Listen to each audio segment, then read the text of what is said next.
Have you ever wondered what the difference is between a virus and a bacterium and why it's crucial for us to understand these differences? Today we're diving deep into this topic to uncover some fascinating insights.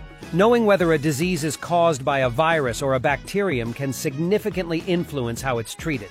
For instance, antibiotics can cure bacterial infections but are useless against viruses. This distinction is vital not only for effective treatment, but also for prevention strategies and understanding public health risks. Today, we'll explore these differences to enhance our knowledge about their roles in health and disease, providing us with the tools to better protect ourselves and our communities. Basic definitions and nature.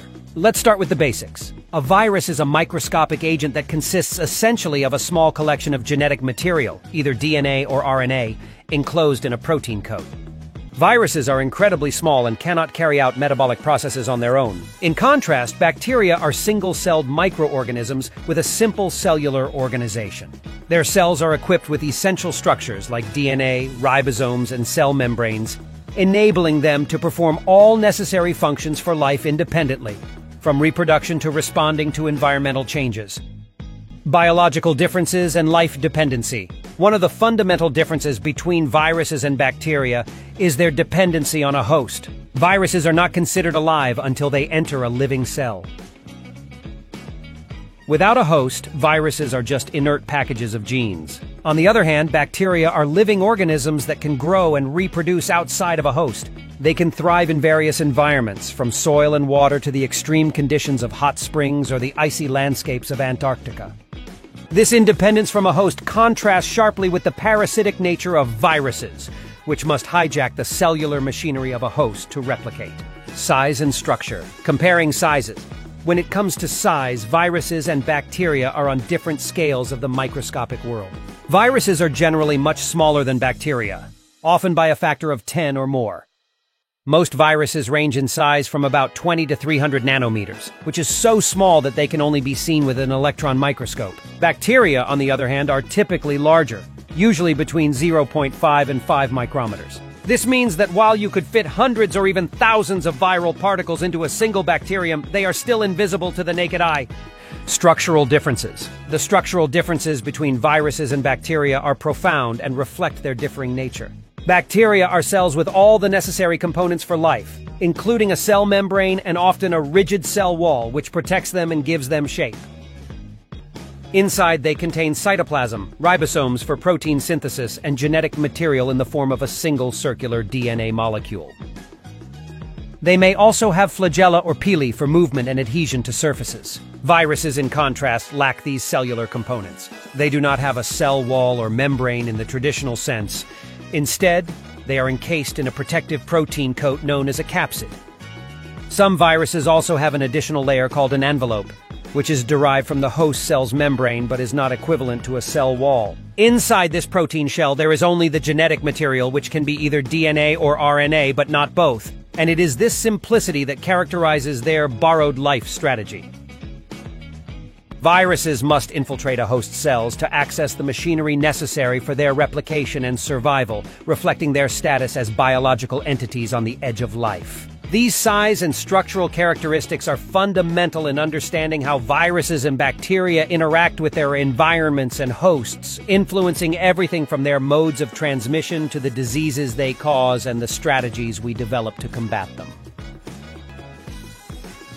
Genetic material. Types of genetic material in viruses and bacteria.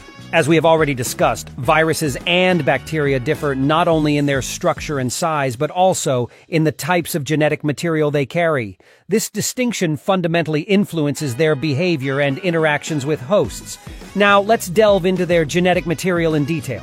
Viruses are unique in that they can contain either DNA or RNA as their genetic material, and this can be single-stranded or double-stranded. This diversity allows viruses to have various replication methods and host range. Common examples include the DNA-based adenoviruses, which cause respiratory illnesses, and RNA-based influenza viruses, which are responsible for the flu. In contrast, bacteria typically possess a single circular molecule of double-stranded DNA, which resides in the cytoplasm in a region called the nucleoid. This bacterial DNA is more stable and less prone to mutations compared to viral genetic material, which impacts their adaptability and evolution. Impact on replication and function. The type of genetic material significantly affects how viruses and bacteria replicate and function. Viruses must invade host cells and use the host's cellular machinery to replicate their genetic material and produce new viral particles. The type of genetic material a virus carries determines the method of replication. For example, RNA viruses must first convert their RNA into DNA, a process mediated by an enzyme called reverse transcriptase, before replication can occur. This step adds a layer of complexity and is prone to errors, which is why RNA viruses typically mutate faster than DNA viruses. Bacteria, on the other hand, replicate their DNA through a process called binary fission, which is a relatively straightforward method of asexual reproduction. The bacterial cell duplicates its DNA and then divides into two daughter cells, each with an identical copy of the original DNA. This process allows bacteria to multiply rapidly under favorable conditions. The stability of their DNA, coupled with mechanisms for genetic exchange such as conjugation, transformation, and transduction, allows bacteria to evolve over time, developing resistance to antibiotics and adapting to new environments. The differences in genetic material and replication strategies between viruses and bacteria not only define their biological categorization, but also influence their capacity to cause disease and the approaches humans must take to prevent and treat infections caused by these organisms. Reproduction methods. Viral reproduction. Viruses have a unique and somewhat parasitic method of reproduction. They cannot reproduce on their own and must invade the cells of a living host to replicate. Once a virus particle, or virion, finds its way into a host cell, it hijacks the cell's machinery. The virus inserts its genetic material into the host, commandeering the host's ribosomes, enzymes, and nutrients to begin producing viral components. These components are then assembled into new virus particles within the cell, eventually causing the cell to burst, releasing new viruses to infect additional cells. This cycle can cause significant damage to the host organism, leading to disease. Bacterial reproduction. Unlike viruses, bacteria can reproduce independently through a process known as binary fission. In this process, a bacterial cell grows and then divides into two identical daughter cells. Each daughter inherits a copy of the bacterial DNA, allowing the population to double at regular intervals under optimal conditions. This rapid reproduction rate can lead to the swift spread of bacterial populations across a variety of environments, from aqueous to terrestrial, and within host organisms. Implications for disease spread and treatment. The different reproduction methods of viruses and bacteria have significant implications for how diseases spread and how they are treated. Viral infections spread as new virions are released from lysed host cells and move on to infect new cells, often causing widespread tissue damage. This method of spread is why viral infections can escalate quickly within an organism and why they are difficult to treat. Antiviral drugs must either block the entry of viruses into cells or inhibit their replication processes without harming the host's cells, which is a significant challenge. Bacterial infections, on the other hand, spread through the rapid multiplication of bacteria, which can release toxins and damage host tissues directly. Bacterial growth can often be controlled with antibiotics, which target specific aspects of bacterial metabolism, cell wall synthesis, or protein synthesis, effectively killing the bacteria or inhibiting their growth. However, the ability of bacteria to reproduce quickly and share genetic material that may confer resistance to antibiotics means that resistance can develop and spread rapidly,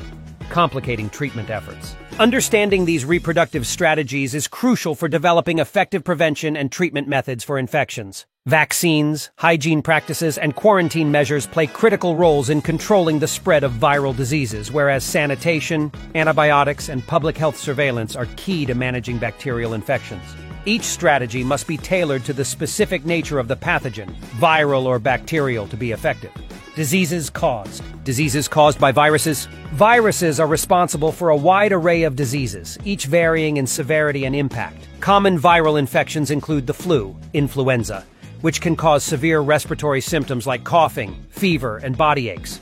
The common cold, which generally results in milder respiratory symptoms such as a runny nose and sore throat. And COVID-19, known for symptoms that range from mild respiratory discomfort to severe respiratory distress, multi-organ failure, and in some cases, death. Viral diseases can spread rapidly and are often highly contagious, spreading through air droplets, direct contact, and sometimes contaminated surfaces. Diseases caused by bacteria. Bacteria can cause both mild and severe diseases depending on the type of bacteria and the body systems they affect. Strep throat, caused by Streptococcus bacteria, leads to a sore, inflamed throat, fever, and sometimes more serious complications like rheumatic fever. Tuberculosis, caused by Mycobacterium tuberculosis, affects the lungs and can cause long-term cough, fever, weight loss, and fatigue.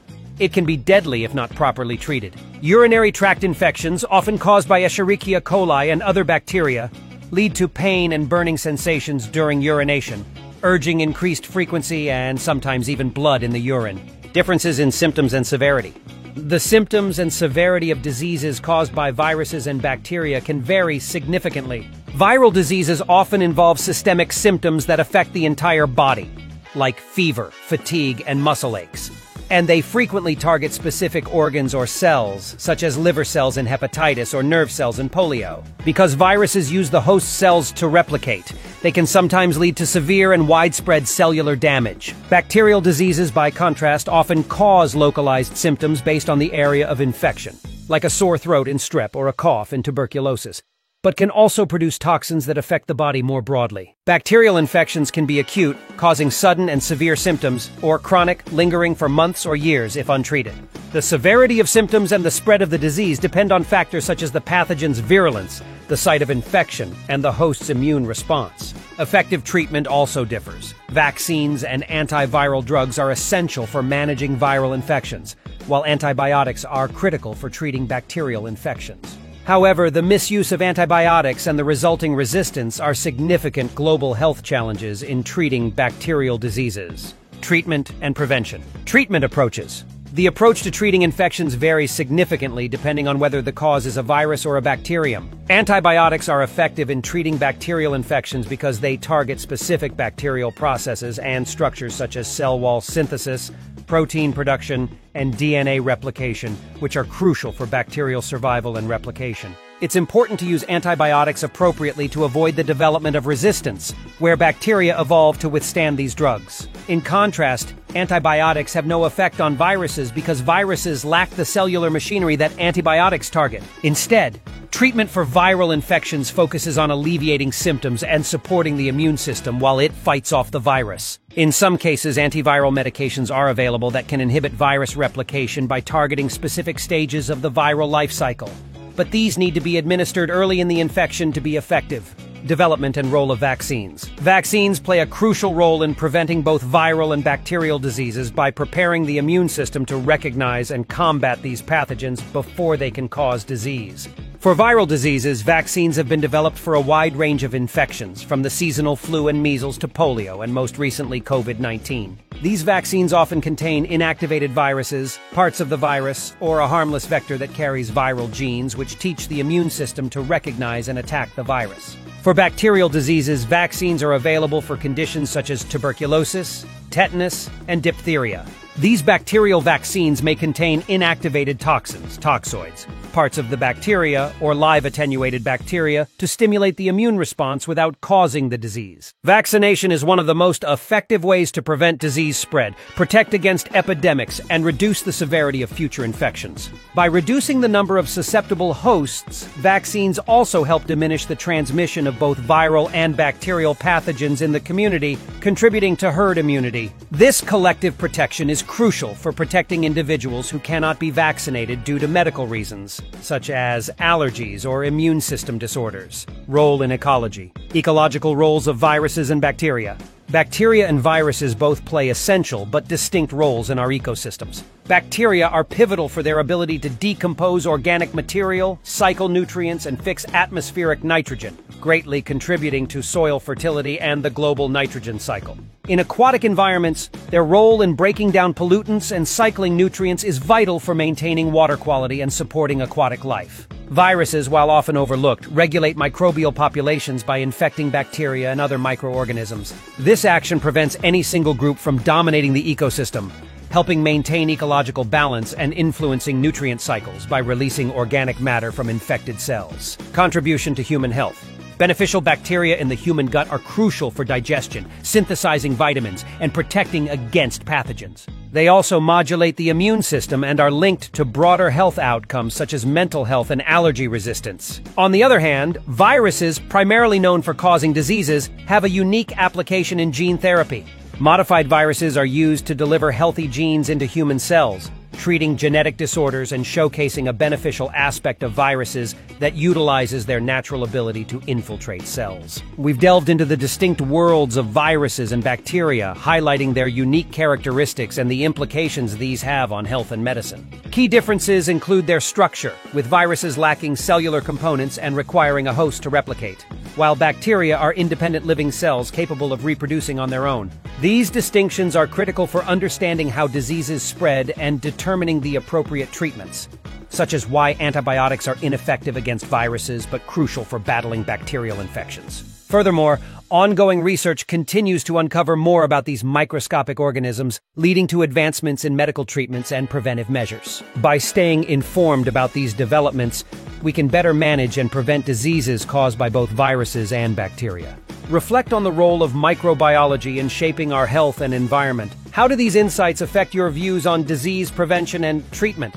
Share your thoughts or ask questions in the comments below. I'm eager to hear your perspectives. If you're interested in keeping up with the latest in science and health, make sure to subscribe to our channel and hit the notification bell so you don't miss any updates. Let's continue exploring the fascinating world of microbiology together.